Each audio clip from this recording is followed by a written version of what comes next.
Membicarakan hubungan organisasi negara horizontal dan vertikal berarti membicarakan bagaimana pembagian kekuasaan serta hubungan antara lembaga-lembaga negara yang menjalankan kekuasaan negara dalam rangka menyelenggarakan kepentingan rakyat. Hubungan kekuasaan. Hubungan yang bersifat horizontal yaitu hubungan antara kekuasaan eksekutif, legislatif, dan yudikatif. Contohnya di Indonesia seperti MPR, DPR, DPD, Presiden, MA, dan juga BPK. Hubungan yang bersifat vertikal. Hubungan yang bersifat vertikal berarti bersifat atasan dan bawahan, dalam arti antara pemerintah pusat dan juga pemerintah daerah. Di dalamnya terdapat semacam pembagian kerja antara pusat dan daerah. Contohnya di Indonesia seperti presiden, menteri, gubernur, dan juga bupati. Lembaga negara menurut fungsinya versi John Locke. Legislatif berfungsi untuk membuat undang-undang, eksekutif berfungsi untuk menjalankan undang-undang, federatif kekuasaan yang meliputi segala tindakan untuk menjaga keamanan negara dan hubungan dengan negara lain. Baron Sekunder de Montesquieu mengembangkan teori trias politika atau pemisahan kekuasaan.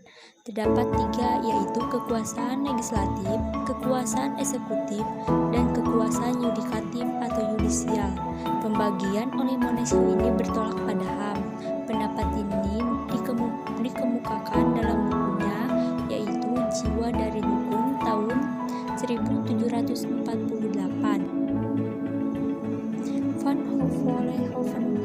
Terdapat 4, yaitu regeling atau perundang-undangan, kedua Bestuur atau pemerintahan, ketiga politi atau kepolisian, keempat rechtspraak atau peradilan.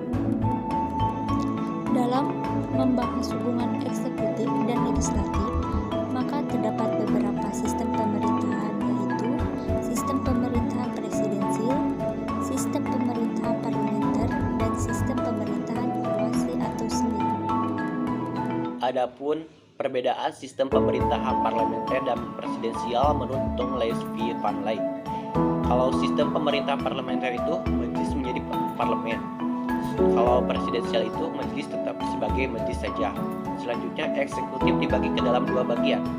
Kalau presidensial itu eksekutif tidak dibagi, tetapi hanya ada seseorang presiden yang dipilih oleh rakyatnya sendiri. Selanjutnya parlementer, kepala negara menyangkut kepala pemerintahan. Presidensial, kepala pemerintahan adalah kepala negara. Parlementer, kepala pemerintahan menyangkut menteri. Kalau presidensial, presiden merupakan menyangkut kepala departemen yang merupakan bawahannya. Selanjutnya parlementer, kementerian atau pemerintah adalah badan kolektif. Kalau presiden adalah eksekutif tunggal. Dan selanjutnya juga parlementer itu menteri biasanya merupakan anggota parlemen. Kalau presidensial, anggota majelis tidak boleh menduduki jabatan pemerintahannya dan sebaliknya. Kalau pemerintahan bertanggung jawab secara politik kepada majelisnya. Kalau presidensial, eksekutif bertanggung jawab kepada kontribusinya. Selanjutnya kalau data mundur itu, kepala pemerintahan dapat merupakan menjabat kepala negara untuk membubarkan parlementer. Kalau presidensial itu, presiden tidak dapat membubarkan atau memaksa majelis. Kalau departemen, parlemen sebagai satu kesatuan memiliki supremasi atas kedudukan yang lebih tinggi dari bagian-bagiannya pemerintahan. Selanjutnya kalau presidensial itu, majelis berkedudukan lebih tinggi daripada bagian-bagian pemerintahan. Lembaga Negara Indonesia sebelum amandemen Undang-Undang Dasar 1945. Ada MPR sebagai lembaga negara teratas dan di bawahnya ada PPK, DPR, Presiden, DPA, dan MA. Baik, selanjutnya, seperti gambar yang tertera, itu merupakan lembaga-lembaga dalam sistem ketatanegaraan menurut Undang-Undang Dasar Negara Republik Indonesia tahun 1945. Yang pertama tentang desentralisasi.